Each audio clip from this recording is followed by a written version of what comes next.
Seguramente en la escuela escuchaste sobre un sujeto llamado Isaac Newton, el cual vino a complicarnos la existencia con sus famosas leyes. Pero hoy te explicaremos las leyes de Newton de una forma un poco más divertida. Hola, ¿qué tal amigas y amigos científicos? Yo soy Elin, el ingeniero, y hoy hablaremos acerca de las leyes de Newton. Comencemos. Hace muchos años la gente se preguntaba ¿por qué las cosas se mueven? Estaba claro que si alguien intervenía y movía algo, pues las cosas se movían.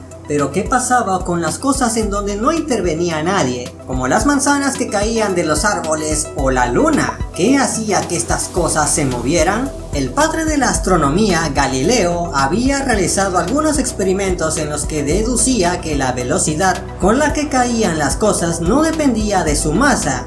Y Johannes Kepler había hecho los estudios más detallados hasta entonces sobre las órbitas de los planetas alrededor del Sol. Isaac Newton, un joven bastante inteligente, tomó los estudios de Galileo y Kepler para analizar qué era lo que causaba el movimiento de los cuerpos más pequeños como las manzanas o los más grandes como los astros.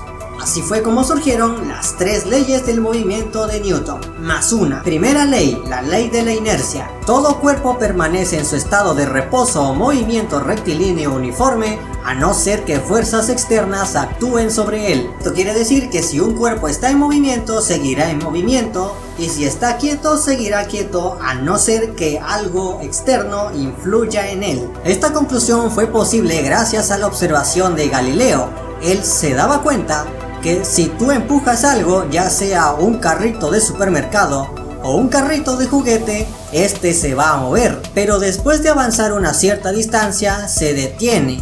Newton pensó que esto se debía a la fricción que tenía el objeto con su entorno, y si quitabas todos esos factores que frenaban al objeto, este seguiría moviéndose indefinidamente. Esto es justamente lo que pasa cuando tú vas en un auto. Si tú vas en un auto y este frena de repente, saldrás disparado por el parabrisas. Pero no es que tú salgas disparado, lo que pasa realmente es que el auto se estaba moviendo y como tú venías en él, también te estabas moviendo. Cuando el auto frenó, tú te seguiste moviendo ya que no llevabas puesto un cinturón de seguridad. Y pasó lo que tenía que pasar. Inercia. Segunda ley. Ley de la dinámica. El cambio de movimiento de un cuerpo es directamente proporcional a la fuerza motriz impresa y ocurre según la línea recta a lo largo de la cual aquella fuerza se imprime. Tranquila amiga cacatúa, te lo explico. Para entender esta ley, toma dos pelotas. Si pueden ser del mismo tamaño, mucho mejor. Deja una quieta y desde lejos golpéala con la otra pelota como si estuviera en el billar. Hazlo una vez más. De nuevo. Observa lo que pasa, ¿te das cuenta? Cuando la pelota en movimiento golpea la pelota que está quieta, la que está quieta se comienza a mover y la que estaba en movimiento se queda quieta. Esto es porque hubo una transferencia de momento y a su vez la pelota que estaba quieta se mueve ahora en la misma dirección en la que se movía la primera pelota. El cambio de movimiento fue directamente proporcional a la fuerza que se imprimió en las pelotas y la dirección fue la misma que llevaba la primera. ¿Entendido? Bien, entonces sigamos con la tercera ley. Y para esto nos ayudará nuestro amigo Juan Carlos, del canal Conocimiento en un Clic. Hola Juan Carlos. Hola, ¿qué tal Elin? Es un placer estar en tu canal trabajando en un tema tan importante como son las leyes de Newton. A continuación hablaremos sobre la tercera ley de Newton, la cual también es conocida como ley de acción y reacción. Esta ley nos dice que a toda acción le va a corresponder una reacción de la misma magnitud pero en dirección contraria, tal y como lo veremos en la siguiente explicación. En resumen, esto significa que si empujas un cuerpo, este cuerpo también te empuja a ti. Esto puedes apreciarlo claramente si tomas algo muy pesado e intentas lanzarlo.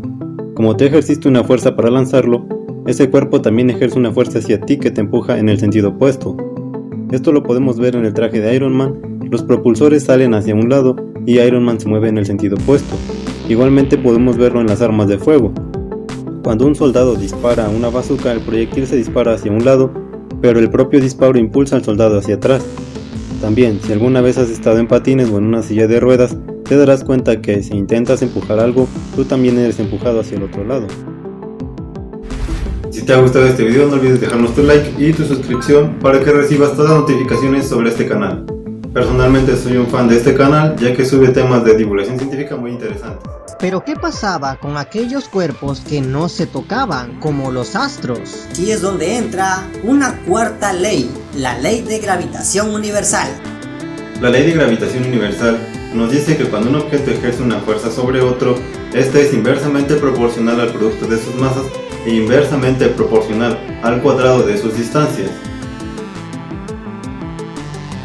Esto quiere decir que entre mayor sea la masa de un cuerpo, con mayor fuerza atraerá a otros cuerpos más pequeños hacia él, y entre más lejos estén, menor será la fuerza de atracción que experimenten. Cabe resaltar que el Sol atrae a los demás planetas por tener mucha masa, pero estos no caen hacia el Sol, ya que existe una fuerza contraria que los empuja hacia el lado opuesto, debido a la velocidad con la que se mueven, la fuerza centrífuga.